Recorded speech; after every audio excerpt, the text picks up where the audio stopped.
अस्सलामुअलैकुम। मैं हूं साउथ कोरिया से अब्बास हुसैन और आप देख रहे हैं मेरा यूट्यूब चैनल कोरिया पाक इन्फो। मेरे प्यारे व्यूवर्स, आज की मेरी वीडियो साउथ कोरिया में कोरोना वायरस की वजह से जो लोग इलीगल यहाँ पर रह रहे हैं उनके लिए थोड़ी सी आसानी की गई है, उस बारे में है। मेरे दोस्तों, जिस तरह अब ये जो पूरी दुनिया में पांचवी लहर ने तबाही मचाई हुई है, इसी तरह कोरिया में भी पहले इससे कभी इस तरह की सूरत हाल नहीं बनी 2 सालों में कि यहाँ के हालात ख़राब हुए हों। लेकिन अब कोरिया के भी हालात कोरोना वायरस की वजह से इतने अच्छे नहीं है। अगर आज की डेट में देखा जाए, यानी कि 7 फरवरी 2022 को, तो यहाँ कोरिया में 35,286 केसेज आए हैं और इन केसेज में 155 वो केसेज हैं कि जो कोरिया में बाहर से दाखिल हुए थे और उनको कोरोना पॉजिटिव निकला था। यानी कि ये 35,000 का फिगर या 30,000 का फिगर, और ये भी एक्सपेक्टेड किया जा रहा है कि 8 फरवरी तक ये तादाद 40,000 तक भी जा सकती है। और पहले ये इतनी सूरत हाल यहाँ पर ये ख़राब नहीं थी, लेकिन अब ये आहिस्ता आहिस्ता, क्योंकि ओमिक्रॉन जो है उसके भी केसेस काफ़ी तादाद में इन लोगों में से मोस्टली वही हैं जिनको ओमिक्रॉन जो वायरस है वही हो रहा है। अब इसकी टोटल तादाद को देखा जाए तो तकरीबन ये सारे मिलाकर अभी तक कोरिया में 10 लाख से भी ऊपर केसेस हो चुके हैं। और इन 10 लाख जो केसेस हुए हैं, इनमें से जो क्रिटिकल सूरत हाल है, जो कि यानी कि जिसे आप कह सकते हैं कि वो ख़तरनाक सूरत हाल है, अगर 35,000 केसेज आ रहे हैं तो उनमें से 200 से 250 के करीब या 300 के करीब ऐसे हैं केसेज हैं कि जो डेली बेसिस पर उनकी क्रिटिकल सूरत हाल होती है। और डेली के हिसाब से कोरिया में जो लोग घरों में क्वारंटाइन कर रहे हैं उनमें तकरीबन 15 से 20,000 लोग डेली की तादाद से वो ठीक भी होते जा रहे हैं। यानी कि ये फ्लू की सूरत में है, लेकिन ये हो सकता है कि ये जो क्रिटिकल सूरत हाल है ये इतनी ख़राब नहीं है। तो ये इसी चीज़ को मद्देनज़र देखते हुए आज भी, यानी कि 8 फरवरी को भी कोरियन गवर्नमेंट ने ये ऐलान किया है कि ये सोच रहे हैं कि आने वाले कुछ दिनों में इस कोरिया के ऊपर जो इन्होंने अपने लोगों के ऊपर जो इंस्ट्रक्शन लगाई हुई हैं, जो पाबंदियां लगाई हुई हैं, हो सकता है कि उनमें वो नरमी करें या उनको वो ख़त्म कर दें। और अगर ये जो लोग कोरिया में रहते हैं और जिन लोगों ने वैक्सीन लगवाई है, अगर जो खुद कोरियन है उनकी तादाद देखी जाए तो जिन्होंने पहली डोज लगवाई है वो 87% टोटल आबादी का, और जिन्होंने दूसरी डोज भी लगवा चुके हैं वो तकरीबन 86% पूरी आबादी का, और जिसे बूस्टर शॉट या तीसरी डोज भी कहते हैं तो वो कोरिया में अभी तक 54% आबादी ने लगवा लिया। यानी कि तकरीबन 2.5 करोड़ से भी ज़्यादा आबादी ने कोरिया में अपनी तीसरी डोज भी लगवा ली है। और गवर्नमेंट और जो हेल्थ मिनिस्ट्री है वो ये भी सोच रहे हैं कि हो सकता है कि आगे चलकर ये जो चौथी डोज है वो भी लोगों को लगाई जाए, लेकिन इस बारे में अभी तक कोई हतमी फैसला या कोई हतमी राय नहीं है।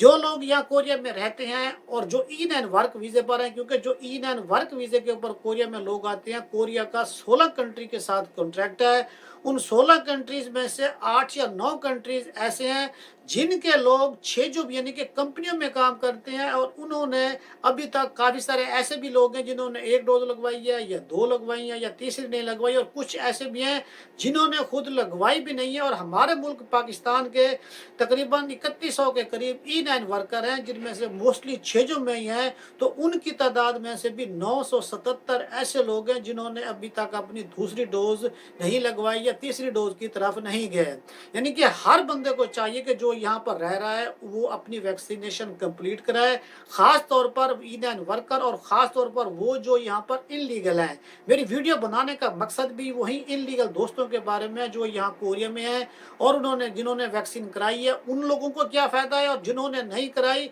तो उन लोगों को क्या नुकसान हो सकता है। तो इसी तरह ये 25 जनवरी 2022 को ही जो कोरियन इमिग्रेशन है गवर्नमेंट के बिहार पर उन्होंने ये ऐलान किया है कि जो कोरिया में रहते हैं इनलीगल लोग हैं जिनके पास आईडी कार्ड नहीं है, वो किसी भी कंट्री का है, तो अगर उसने अपनी दूसरी डोज जो लगवाई हुई है और दूसरी डोज को यानी कि दूसरी डोज अपनी 28 फरवरी तक लगवा लेता है, यानी कि अगर एक लगवाई है और दूसरी अभी तक नहीं लगवाई, तो अगर वो 28 फरवरी तक लगवा लेता है तो उस बंदे को कोरियन इमिग्रेशन की तरफ से ये रियायत दी जाएगी कि वो 31 अप्रैल 2022 तक कोरिया में, यानी कि इस टाइम के दौरान 31 अप्रैल 2022 तक कोरिया से अगर वो चला जाता है इस टाइम के दौरान अपनी दूसरी डोज लगवा कर, तो उस बंदे के ऊपर ना दोबारा वापसी आने की पाबंदी होगी और ना ही उस बंदे के ऊपर यहाँ जाते हुए जितना भी टाइम वो कोरिया में रह चुका है उसके ऊपर किसी किस्म का फाइन होगा।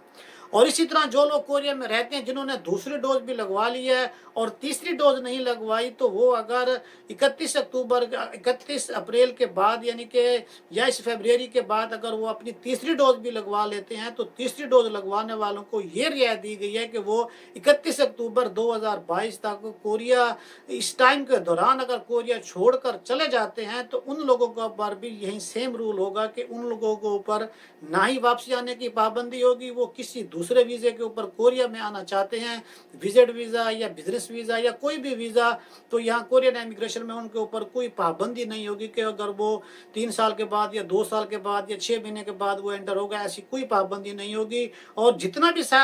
भी टाइम यहाँ कोरिया में उन्होंने लगा लिया है, 5 साल, 2 साल, 10 साल, 1 साल, तो जितना भी उन लोगों का फाइन बनता होगा तो वो लोग बगैर फाइन दिए अपना वो जा सकते हैं। ये एक बहुत अच्छी पॉलिसी है। ये हर उस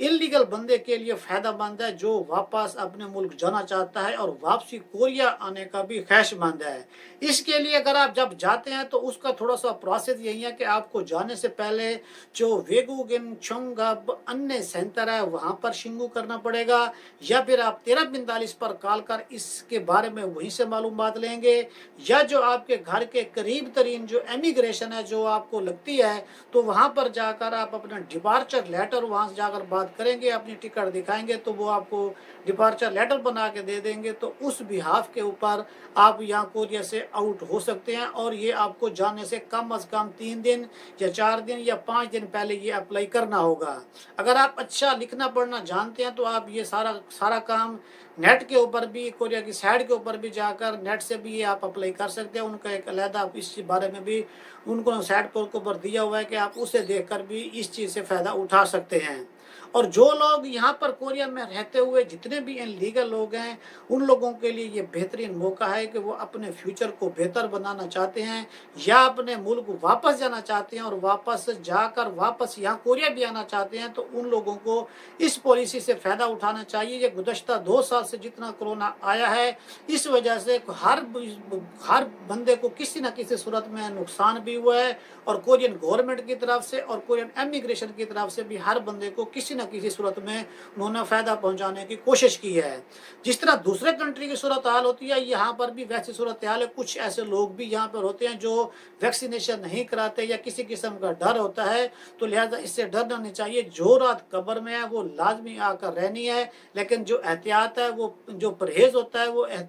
जो परहेज़ बंदा करता है वो उस चीज़ों से बेहतर है कि आप बंदा कुछ ऐसा काम करें जिस वजह से आपको जानी तौर पर नुकसान हो।